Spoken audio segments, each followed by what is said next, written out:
Ligados e integrados. Realização Canal Rural. Oferecimento Seara. A qualidade vai te surpreender.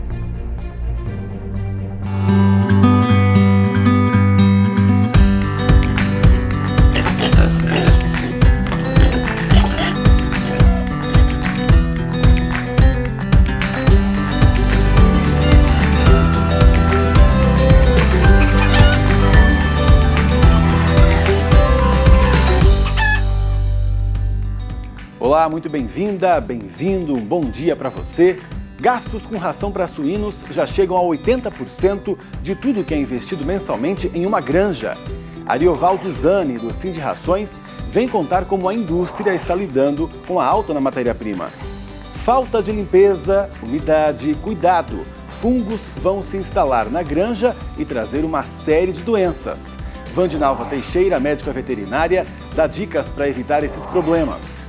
Vamos começar então o nosso programa? Agora. Os gastos com nutrição das aves subiram pelo quarto mês consecutivo, segundo pesquisa da Embrapa. Entre outubro e setembro, 7,91% a mais. E uma alta de 31,23% desde janeiro e de 31,37% nos últimos 12 meses. A alimentação já representa 73,89% de todo o custo de produção com aves. Para a produção de suínos, não está diferente, né? Veja só os números levantados então pela Embrapa. De setembro para outubro, aumentou 14,14%. A alta é de 40,69% desde janeiro e de 46,02% nos últimos 12 meses. Os gastos com alimentação já representam 80,79% de todo o custo de produção com os suínos. E nós vamos então além nesse assunto, vamos repercutir com quem produz a ração animal. Como será que está sentindo essa alta aí no preço da matéria-prima, né? O farelo de soja, o milho. Quem conta pra gente é o Ariovaldo Zani, vice-presidente executivo do Sindicato Nacional da Indústria de Alimentação Animal. Ele está aqui conectado com a gente.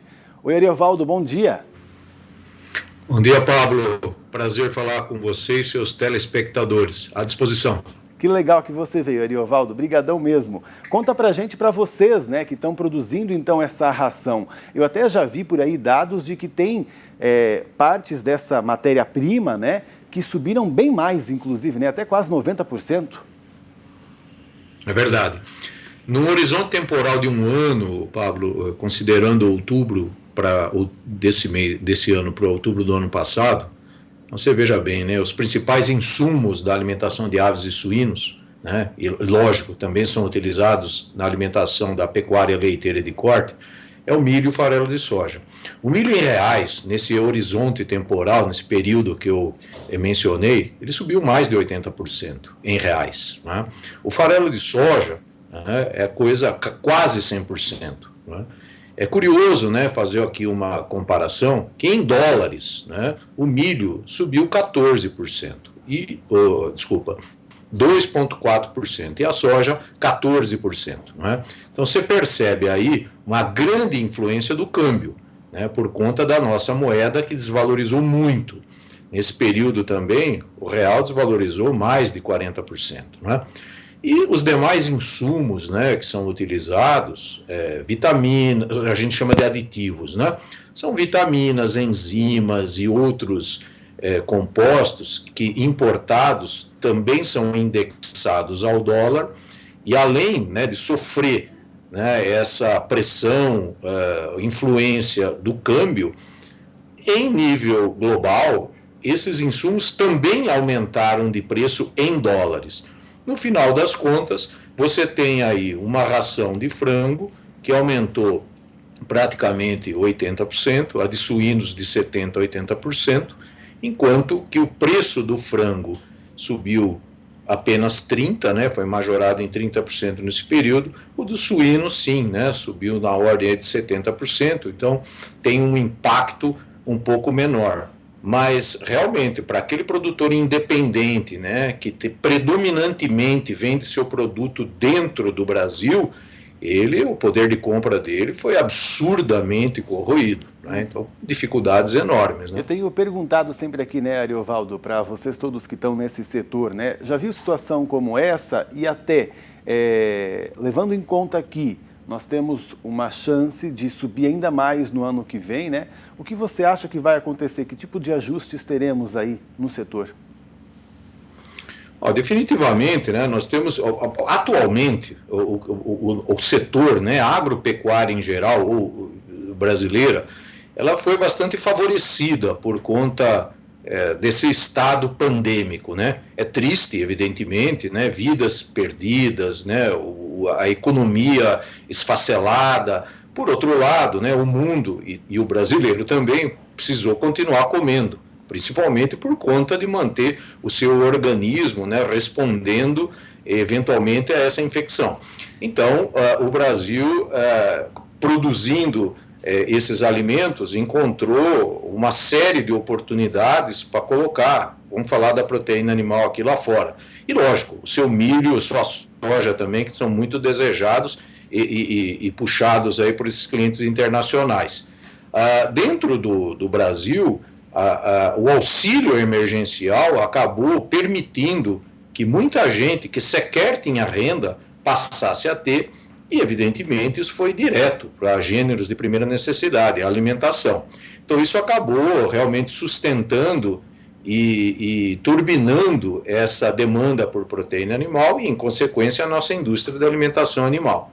A preocupação ou a cautela, né, que a gente tem, olhando no curto e médio prazo, eu diria, começo do ano que vem, o primeiro semestre do ano que vem, é que existe a hipótese do auxílio emergencial deixar, né, de ser pago, e por conta disso o consumidor, de certo, vai procurar menos produtos, e aí a cadeia diminuir de ritmo de crescimento, afetar também a alimentação animal. E é importante salientar que, muito embora, né, esse efeito pode ser observado na proteína animal, no caso do milho e da soja, né, que têm sido exportados, enfim, há uma competição de consumo doméstico e de lá de fora, essa necessidade de outras praças, né, de outros países, diante dessas nossas safras, enfim, nossos grãos e cereais e oleaginosa, o preço, de certo, vai se manter num patamar alto. Então, isso acaba também sendo um segundo fator de preocupação que pode se combinar, então, com um enfraquecimento do consumo doméstico pela proteína animal, aliado a altos preços, a continuidade, né, de preços majorados, inflacionados, no caso do milho, da soja e farelo de soja. Isso atrapalha muito, né, a vida do produtor pecuário. Outro ponto que a gente tem discutido aqui, né, gostaria de saber a sua opinião quanto à soja, o milho, o que você acha que poderia equilibrar, né, esse produto, deixando mais aqui no Brasil para uso justamente da ração? Seriam taxas, seriam cotas? Pois é, Pablo, olha, eu fico à vontade, né, de fazer aqui relembrar, né, uma afirmação que eu fazia, uma elucubração há uns 15 anos atrás. Eu dizia que muita gente achava que era brincadeira, enfim, né, paranoia, mas eu já falava lá atrás, né, que diante do apetite voraz, né, desses outros grandes países, né, que precisam alimentar suas populações, enfim, e o interesse, né, pela nossa soja, pelo nosso milho, enfim, que a gente correria, sei lá, lá atrás eu dizia, né, será que um dia nós vamos ter que importar soja, né, ou importar o farelo de soja do grão de soja que a gente exportou? Então, muita gente dizia que eu estava paranoico, né? Mas, lamentavelmente, acabou acontecendo, né? A gente já viu aí algumas medidas do governo federal tentando simplificar ou permitir a entrada do milho ou da soja, né? E isso tem se dado, a soja também. Quer dizer, nós somos maiores produtores e exportadores de soja e estamos, no final das contas, estamos importando, né?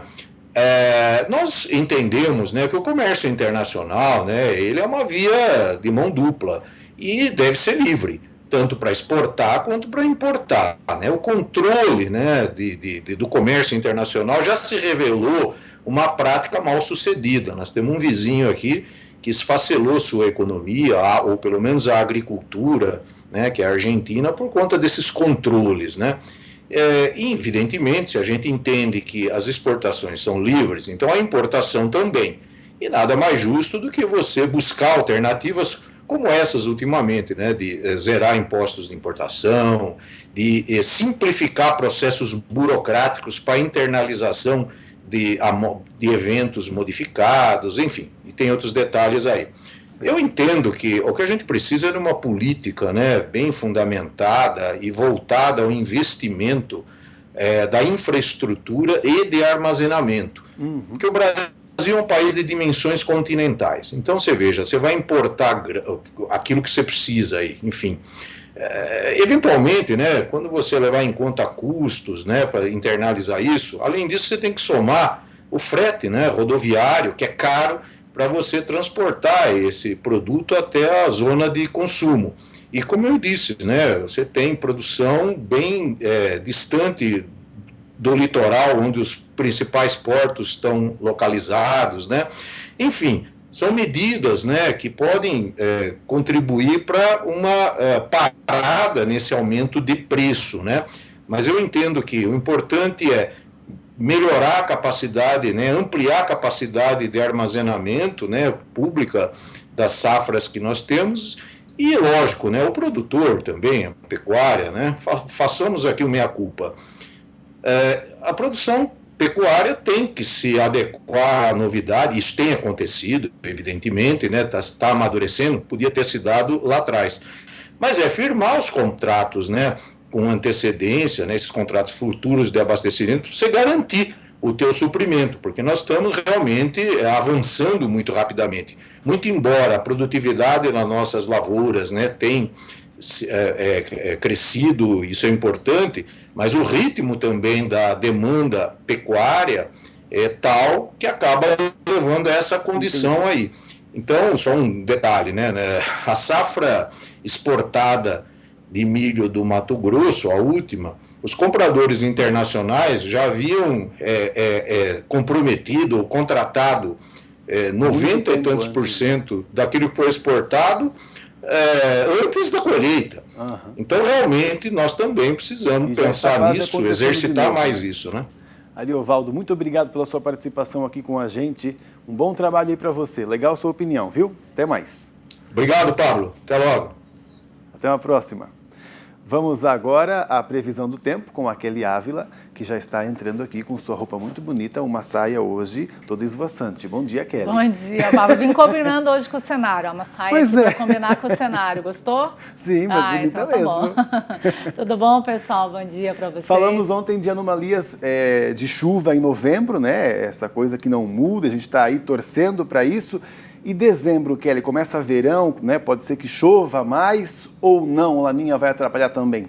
Olha só, o verão geralmente é uma estação mais chuvosa, né? Mas a gente vai ter aí alguns períodos ainda, principalmente no início do verão, não muito regulares de chuva. Essa semana está chovendo um pouco mais em todas as regiões do país, mas também de forma irregular. Eu tenho conversado com alguns produtores, Pablo, e eles dizem o seguinte, aquilo que a gente já conversou antes, chove aqui e na minha região vizinha aqui já não chove, ou vice-versa, né? E está acontecendo bastante isso essa semana. Mas eu separei um mapa aqui para a gente dar uma olhadinha como é que vai ficar a previsão aí para o período já estendido de 25 de novembro a 1º de dezembro, para a gente dar uma olhadinha lá na frente como é que vai ficar. Olha o Rio Grande do Sul, Kelly, com mais de 50 milímetros. Isso, na última semana de novembro, início de dezembro, já começando ali 1º de dezembro, a gente vai ter um pouco mais de chuva ali na região sul, no Rio Grande do Sul, principalmente no extremo sul do Rio Grande do Sul, volumes de até 50 milímetros, mas não é 50 milímetros em um único dia, 50 milímetros num período aí de 5, 6 dias.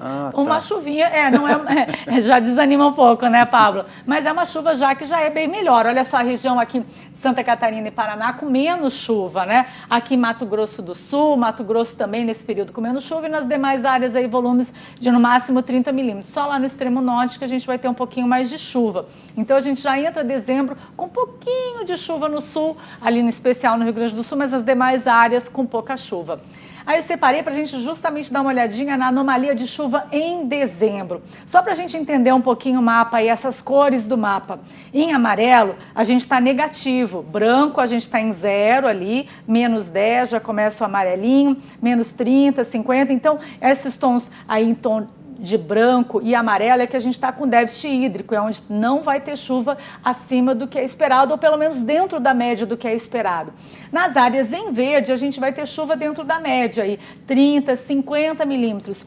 E observe, Pablo, que a gente não tem praticamente áreas em azul, que seria chuva realmente mais volumosa. Agora observe que esse apresentador é daltônico e isso daqui é amarelo ou verde? Isso aqui é amarelo, Pablo. Vamos explicar para o Pablo aqui, vamos mostrar para ele aqui. Aqui a gente está em amarelo, tá? Onde está verde? Essa mancha maior aqui do mapa, tá, Pablo? Aqui amarelo e branco. Então toda a região sul como um todo, só tirando o leste ali, que é mais no litoral, que a gente vai ter um pouquinho mais de chuva, mas a região sul e boa parte da Sudeste, pegando também Mato Grosso do Sul, que fica no Centro-Oeste, mas que fica com o clima um pouco mais parecido aqui com o estado de São Paulo. Aí, no Sudeste, pegando Minas Gerais, Rio de Janeiro e parte aqui de Mato Grosso e da região Norte, a gente vai ter chuvas dentro da média, em torno de 30, 50 milímetros. Mas, como eu disse, a gente não tem área azul, que seria realmente a região onde teria chuvas mais volumosas e melhores. Tá certo. Obrigado, Kelly, por trazer a previsão. E explicar um pouquinho as cores aqui para você. Estou um pouco rouca mas você hoje. sabe que é sério, né? Tem algumas cores que eu confundo mesmo. É verdade. Os homens, né, sofrem um pouquinho mais com essa questão de daltonismo mesmo, realmente é mais comum. Mas a gente está aqui para explicar para vocês. A gente se vê amanhã. Mas a saia eu vi que é laranja. Dá para perceber que é laranja? bonitona. Ah, que bom. Ainda bem as cores quentes. Tchau, gente. A gente Beijo, se encontra. amiga. Tchau, Até. Pablo. Até. Todos os produtos congelados que chegam ao porto de Xangai, na China, vão ser desinfetados antes de serem armazenados ou distribuídos pelo país. Autoridades chinesas anunciaram a medida essa semana, junto com uma série de outras recomendações. Os produtos congelados foram elencados como de alto risco para a transmissão do novo coronavírus, mesmo com a Organização Mundial de Saúde atestando o baixo risco. Mas a China teria encontrado indícios do vírus em produtos congelados, como a gente até acompanhou aqui, né, com aquele caso de frango brasileiro. E mais recentemente também teria enfrentado o mesmo problema com carne suína vinda da França. Esperamos que a China busque pela desinfecção, pela limpeza em todo o país, né? Porque foi isso, inclusive, que causou o coronavírus. O mundo registrou 218 novos casos de peste suína africana em 15 dias, informa o relatório da Organização Mundial para a Saúde Animal. Agora, são 7.726 casos em andamento.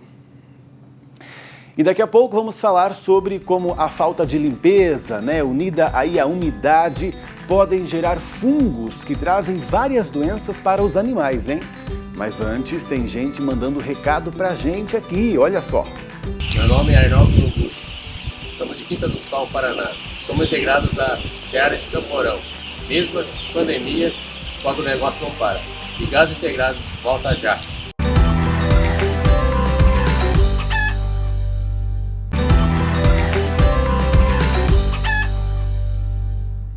A falta de limpeza e umidade em um galpão podem formar, além do desconforto, fungos que vão se instalar até nos animais.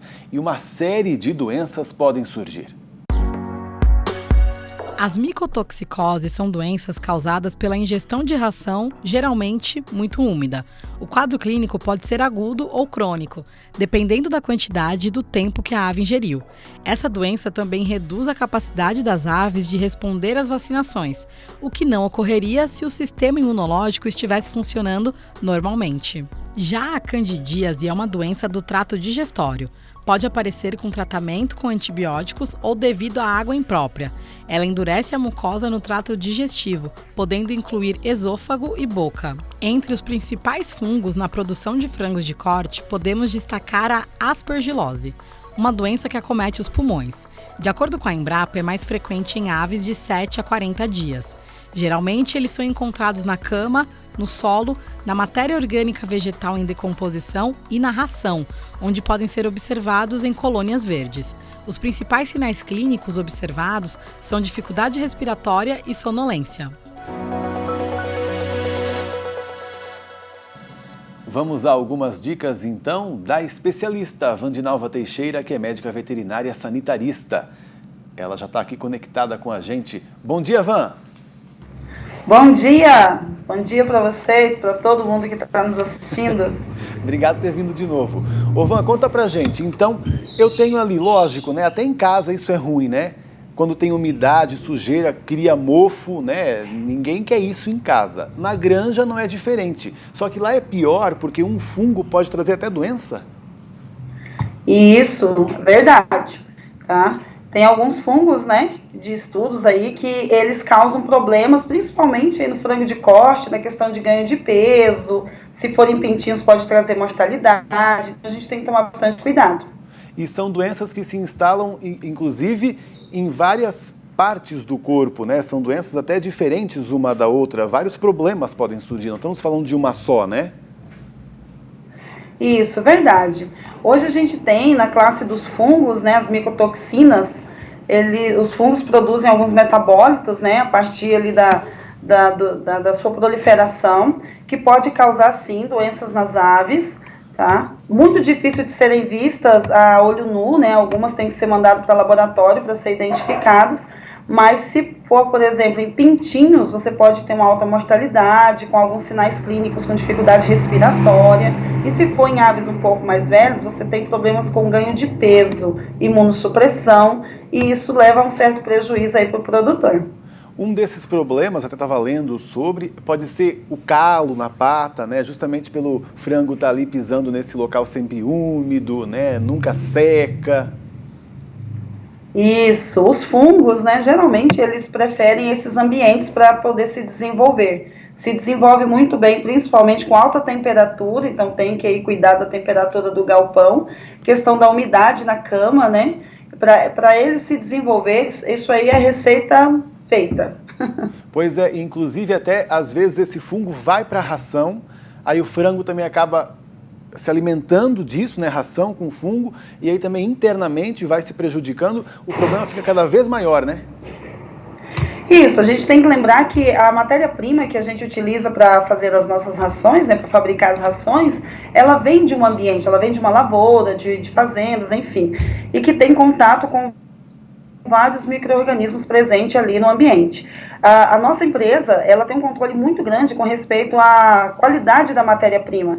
Então, todos os fornecedores são auditados, são verificados para evitar que esse tipo de problema chegue até a ração das nossas aves. Mesmo com todo esse controle, se quando chegar na granja a gente não tiver o cuidado de armazenar, de evitar a infiltração de água nos silos, ter um silo adequado, evitar caixa de madeira, alguma coisa nesse sentido, a gente pode sim piorar essa qualidade, né? Trazer transtorno para essa qualidade. E tem um detalhe muito importante, Pablo, que é o intervalo entre lotes. Existem alguns lugares que sobra um pouco de ração. Então, esse acondicionamento dessa ração é extremamente importante. Acondicionar embalagens limpas, em locais adequados, porque essa ração vai ser utilizada no próximo lote. E se eu não tiver um manejo adequado de armazenamento, eu vou sim começar o próximo lote de forma errada. Legal essa dica, viu, Van? A gente sabe que é difícil acontecer isso nas granjas, né, dos nossos produtores aqui que nos assistem, mas é bom que eles observem, né? Às vezes também para ajudar um colega e tudo mais, informação nunca é demais. Obrigado pela sua participação, bom trabalho aí. Obrigada, grande abraço. Até, tchau, tchau. E agora vamos prestar atenção na história que um produtor rural gravou para a gente contando os desafios e as conquistas que teve com o sistema de integração.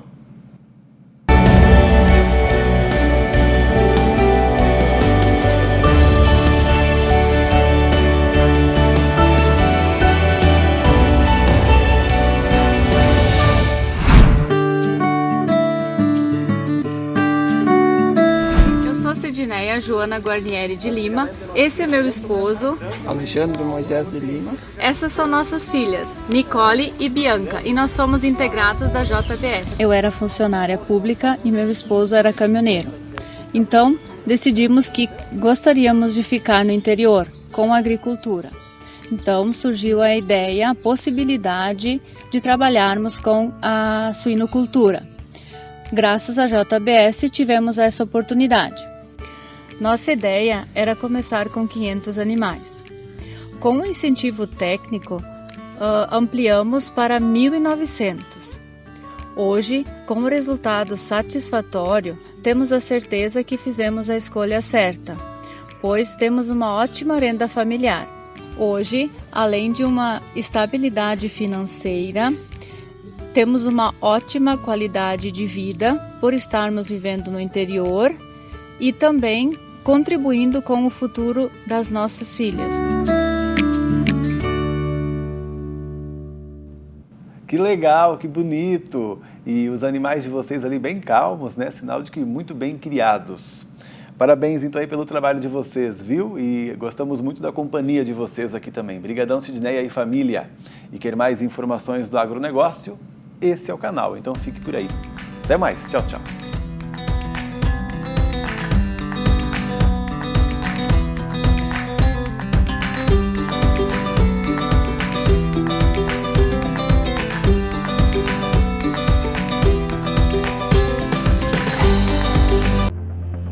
Ligados e integrados. Realização Canal Rural.